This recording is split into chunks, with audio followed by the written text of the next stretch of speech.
Alhamdulillah wassalatu wassalamu ala rasulillah wa ala alihi wa sahbihi wa man walahu amma ba'd. Yaqulu Allah subhanahu wa ta'ala lillazina ahsanul husna wa ziyada wala yarhaku wujuhuhum qatarun wala zilla ulaika ashabul jannati hum fiha khalidun. Tumutereza Allah subhanahu wa ta'ala nga bulijjo etumusaba sebingana mbere ekitibwa Muhammadin sallallahu alayhi wa sallam. Kyokuyigirizaako kyaffe olwaleero ejja kubeera aya eya 26 surati Yunus.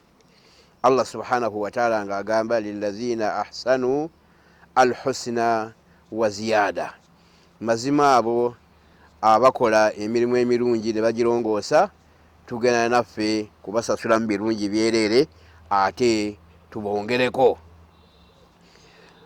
Aya yetegeeza nti Allah subhanahu wa ta'ala atwagala nnyo, tukola omulimu ng'oluusi mutono naye n'abeera nga atusasulamu empeera nnungi, empeera nnyingi. Tukimanyi bulungi nti omuntu bw'asaala esswala Allah amuwamu empeera 25, hadisi endala etugamba empeera 27, naye ng'osadde esswala emu.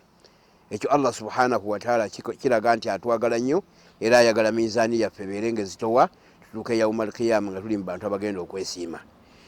Kati atutegeeza mu aya eyo nti abakola obulungi nja kubeera nga mbawa ebirungi ate mbeere nga mboogerako. N'agamba nti wala yarhaku wujuhakum qatarun wala zilla, era abagenda okubeera nga bakola emirimu emirungi tebagenda kubeera nga baddugazibwa ebyenyi byabwe. Wadde yazaalibwa ku nsi, manya yazaalibwa ku nsi nga muddugavu naye n'akola emirimu emirungi, Allah subhanahu wa ta'ala agenda kwerusa ekyenyi kye ku lunaku lw'enkomerero.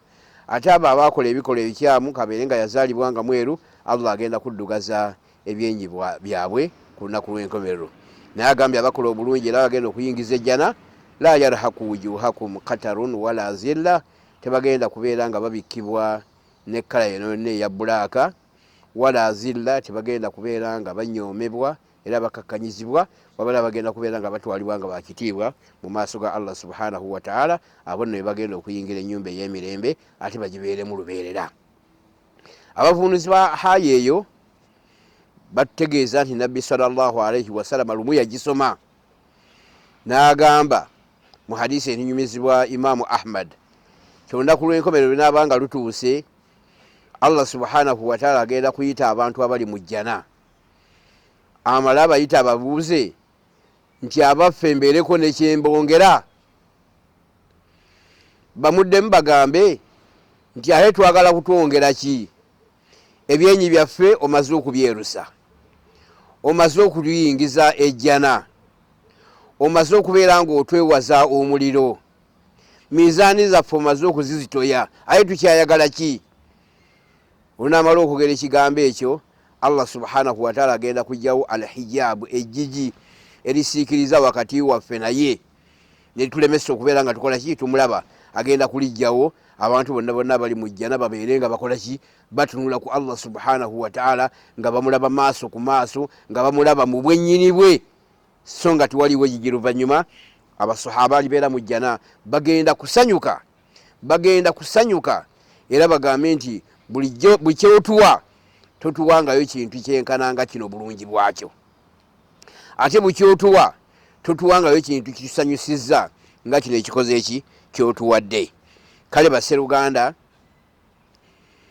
okukola emirimu emirungi Allah ajja kutuwaamu alhusna, ejjana, ate wa ziyada abeere nga atwongera, nga ne ziyada gye bategeezaamu annadharu ila wajhi llahi alkarim, okubeera nga tutunuulira ku kyenyi kya Allahu subhanahu wa ta'ala yawma alqiyama.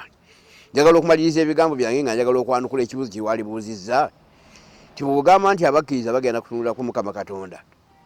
Ekitegeeza ffe abatali bakkiriza, abakyamu, ababi ennyo, ffe Allah tagenda tutunulako n'okutubala, ekitegeeza tagenda kutubala tuyitiddemu awo. Anjagala obbagamba nti abalungi bajja mulabako, ate ababi tebajja mulaba, naye nga ajja babala, nga ye abalaba nga bo tebamulaba, asobole okubeera nga atuukiriza obwenkanya bwe yagamba nti omukozi w'ebirungi nja kubeera nga muyingiza ejjana ate muwe n'ekisembayo ekyokubeera nga ndabako, ate omukozi w'ekikyamu yabeere nga tagenda kukola ki kundabako, kibeere nakyo ekibonerezo ku bibonerezo byagenda okufuna ku yaumal qiyama. Katonda ali kubabuuza ebibuuzo tebamulabako, alagidde babateeke mu lero tebamulabyeko, kubanga omuntu bulijjo bw'obeera ku nsi kuno olaba omuntu nga akukoze ekibi oyagala omulabeko. Niwe abantu bajja kwegomba balabe ku Katonda asazeewo nti gw'ogenda kuyingira mu muliro, naye nga tebakyasobola kubeera nga bafuna akisaako, kubanga akakisa kagenda kuweebwa bantu bokka bokka abakkiriza Allahu subhanahu wa ta'ala. Tukkirize Allah subhanahu wa ta'ala, Allah tumulabeko, atuwe ennyumba ey'emirembe. Wa barakallahu fiikum, wassalaamu alaikum wa rahmatullahi wa barakatuh.